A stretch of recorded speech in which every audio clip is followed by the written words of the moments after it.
കൃഷ്ണ, സർവം കൃഷ്ണാർപ്പണമസ്തു. രാധേ രാധേ ശ്യാം. ഏവർക്കും പ്രാണവൃന്ദാവനിലേക്ക് സ്വാഗതം. ഇന്നത്തെ കഥ ഭഗവാൻ ശ്രീനാരായണൻ്റെ പ്രിയപ്പെട്ട മഹാലക്ഷ്മിയുടെ കഥയാണ്. ഭഗവാൻ വൈകുണ്ഠത്തിലേക്ക് മഹാലക്ഷ്മിയെ ക്ഷണിച്ചിരിക്കുകയാണ്. അനുഭവ കഥ കേൾക്കാം. ഓം നമോ നാരായണായ. ഒരു പെൺകുഞ്ഞുണ്ടായാൽ അവളെ നൃത്തം പഠിപ്പിക്കണം എന്നുള്ളത് എൻ്റെ ഏറ്റവും വലിയ ആഗ്രഹമായിരുന്നു. കാരണം എപ്പോഴെല്ലാം ഗുരുവായൂർ വരുമ്പോഴെല്ലാം കാണുന്നത് മേൽപ്പത്തൂർ ഓഡിറ്റോറിയത്തിലെ പെൺകുഞ്ഞുങ്ങൾ നൃത്തം ചെയ്യുന്നതായിരുന്നു. അത് കണ്ട് ഞാൻ എപ്പോഴും വിചാരിക്കും, ഭഗവാനെ, ഒരു പെൺകുഞ്ഞുണ്ടായാൽ എനിക്ക് അവളെ ഇതുപോലെ അവൾ നൃത്തം ചെയ്യുന്നത് എനിക്ക് കാണണം എന്നുള്ളത്. അങ്ങനെ മോൾക്ക് 5 വയസ്സായപ്പോൾ നൃത്തം പഠിക്കാൻ തുടങ്ങി.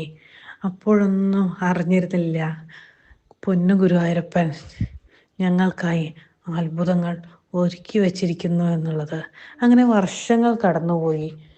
മോളുടെ അരങ്ങേറ്റ സമയം എത്തിയപ്പോഴേക്കും ഞങ്ങളുടെ വ്യക്തിപരമായ കാരണങ്ങൾ കൊണ്ട് ഞങ്ങൾ താമസിക്കുന്ന സ്ഥലത്തു നിന്നും ഞങ്ങൾക്ക് മാറേണ്ടതായുള്ള അവസ്ഥയുണ്ടായി.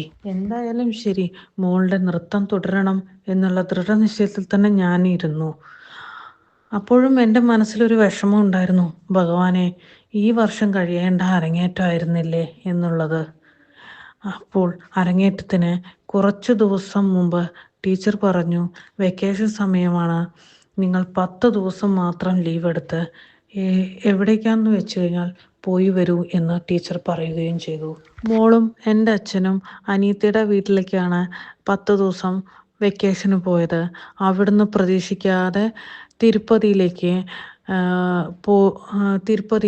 അവർ പോയി. 10 ദിവസത്തെ വെക്കേഷൻ കഴിഞ്ഞ് അരങ്ങേറ്റ പരിശീലനം ആരംഭിച്ചു.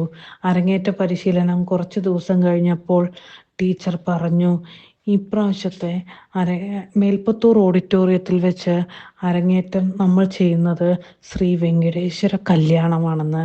അത് കേട്ടപ്പോൾ ശരിക്കും അത്ഭുതപ്പെട്ടു. അരങ്ങേറ്റത്തിന് കുറച്ച് ദിവസം മുമ്പ് ഒട്ടും പ്രതീക്ഷിക്കാതെ തന്നെ തിരുപ്പതി ദർശനത്തിനായി ഭഗവാൻ അവിടെ മോളെ എത്തിച്ചത് ശരിക്കും ഞങ്ങളെ അത്ഭുതപ്പെടുത്തിയിരുന്നു. അരങ്ങേറ്റ പരിശീലനം ആരംഭിച്ച് കുറച്ച് ദിവസം കഴിഞ്ഞപ്പോൾ മോൾ എന്നോട് വന്ന് പറയണേ, അമ്മേ,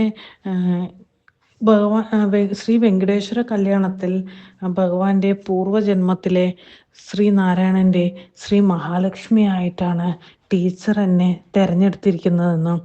അത് കേട്ടപ്പോൾ ഞാൻ വളരെയധികം അത്ഭുതപ്പെട്ടു.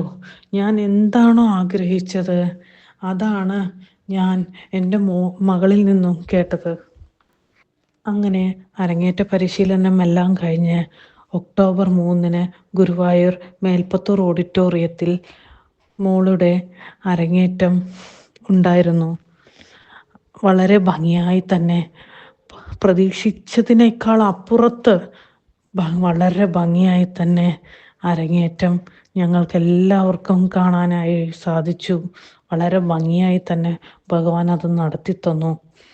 അതെല്ലാം കഴിഞ്ഞ് പൊന്നു ഗുരുവായൂരപ്പൻ എനിക്ക് വേണ്ടി വേറൊരു അത്ഭുതം കൂടി അവിടെ ഒരുക്കി വെച്ചിരുന്നു എന്നുള്ളത് ഞാൻ അറിഞ്ഞിരുന്നില്ല. ഒക്ടോബർ 4 ഞാൻ നിർമ്മാല്യ ദർശനത്തിനായി ഭഗവാന്റെ മുമ്പിൽ പോയി നിന്നപ്പോൾ ശരിക്കും അത്ഭുതപ്പെട്ടു. കാരണം ഒക്ടോബർ 3 വ്യാഴാഴ്ച അരങ്ങേറ്റത്തിന് മോൾ ഏത് കളർ ഡ്രസ്സാണോ ധരിച്ചിരുന്നത് അതേ കളർ ഡ്രസ്സിലാണ് ഭഗവാനെ ഞാൻ ഒക്ടോബർ 4 നിർമ്മാല്യ ദർശനത്തിന് പോയപ്പോൾ കണ്ടത്. ആ കാഴ്ച ശരിക്കും എനിക്കൊരത്ഭുതം തന്നെയായിരുന്നു.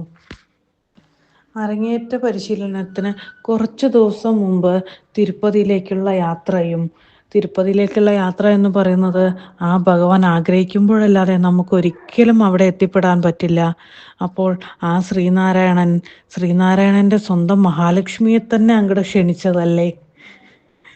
അത് കഴിഞ്ഞ് അരങ്ങേറ്റ പരിശീലനം തുടങ്ങിയപ്പോഴാണ് അറിയുന്നത് ശ്രീ വെങ്കടേശ്വര കല്യാണമാണെന്നുള്ളത് ഞങ്ങൾ അറിഞ്ഞത്. അതിനുശേഷം ശ്രീ മഹാലക്ഷ്മിയായി മോളെ ടീച്ചർ തിരഞ്ഞെടുത്തതും അതെല്ലാം കഴിഞ്ഞ് അരങ്ങേറ്റമെല്ലാം കഴിഞ്ഞ് ആ പൊന്നു ഗുരുവായൂരപ്പനെ ഞാൻ നിർമ്മാല്യ ദർശനത്തിനായി പോയി നിന്നപ്പോൾ കണ്ട കാഴ്ചയും എല്ലാം ഭഗവാന്റെ അത്ഭുതങ്ങളല്ലാതെ വേറെ എന്താ പറയാൻ. ഹരേ കൃഷ്ണ, സർവം കൃഷ്ണാർപ്പണമസ്തു. ഈ ഒരു അനുഭവകഥ കേട്ടപ്പോൾ സത്യം പറഞ്ഞാൽ ഭഗവാന്റെ അടുത്തേക്ക് പോകുന്നതും അതെല്ലാം മനസ്സിലിങ്ങനെ ഒരു ചിത്രം പോലെ കടന്നു വരികയായിരുന്നു. സത്യത്തിൽ നമ്മളിങ്ങനെ അനുഭവകഥകൾ കേൾക്കുമ്പോൾ ഇത്തരത്തിൽ ചിത്രം പോലെ കാണാനും അത് നമ്മളായിട്ട് അനുഭവിക്കാനും സാധിക്കുകയാണെങ്കിൽ കൂടുതൽ ഭഗവാനോട് അടുക്കാൻ സാധിക്കും. വല്ലാത്തൊരു അനുഭൂതിയാണ് ആ സമയങ്ങളിൽ ലഭിക്കുന്നത് എന്നുള്ളതാണ്. തീർച്ചയായിട്ടും അവരങ്ങനെ ഈ കഥ പറയുമ്പോൾ എനിക്ക് അവിടെ തിരുപ്പതിയിലേക്ക് പോകുന്നു, ഒരു പെൺകുഞ്ഞ് അത് നൃത്തം ചെയ്യുന്നു, ഭഗവാന്റെ തിരുനടയിൽ അവിടെ അരങ്ങേറ്റത്തിനെത്തുന്നു. ആ സന്തോഷമുള്ള ഒരു ഫേസ് മനസ്സിൽ നിറയാണ്. കുഞ്ഞിനെ ഞാൻ കണ്ടിട്ടൊന്നുമില്ല, പക്ഷെ മനസ്സിൽ ഇങ്ങനെ ഒരു കുഞ്ഞിൻ്റെ ഒരു ചിത്രം, ഭഗവാന്റെ ലക്ഷ്മിയുടെ ഒരു രൂപം മനസ്സിലിങ്ങനെ തെളിയാണ്. ഹരേ കൃഷ്ണ. അപ്പോൾ അതെല്ലാം കഴിഞ്ഞ് ചേച്ചി വീണ്ടും ഭഗവാനെ ദർശിക്കാൻ വേണ്ടി പിറ്റേ ദിവസം പോകുമ്പോൾ ശ്രീകോവിലിനുള്ളിൽ മകൾ അന്ന് തലേന്ന് ധരിച്ച അതേ വസ്ത്രം തന്നെ ധരിച്ചിട്ടിരിക്കുന്ന ഭഗവാനെ കാണുന്നു. എന്തൊരു അത്ഭുതമാണ്! ഭഗവാന്റെ ഒരു മായ നോക്കൂ. ഭഗവാൻ നമ്മുടെ ഹൃദയത്തിലാണെന്ന് പറയുന്നത് എത്രത്തോളം ശരിയാണ്. ഹരേ കൃഷ്ണ, സർവം കൃഷ്ണാർപ്പണമസ്തു.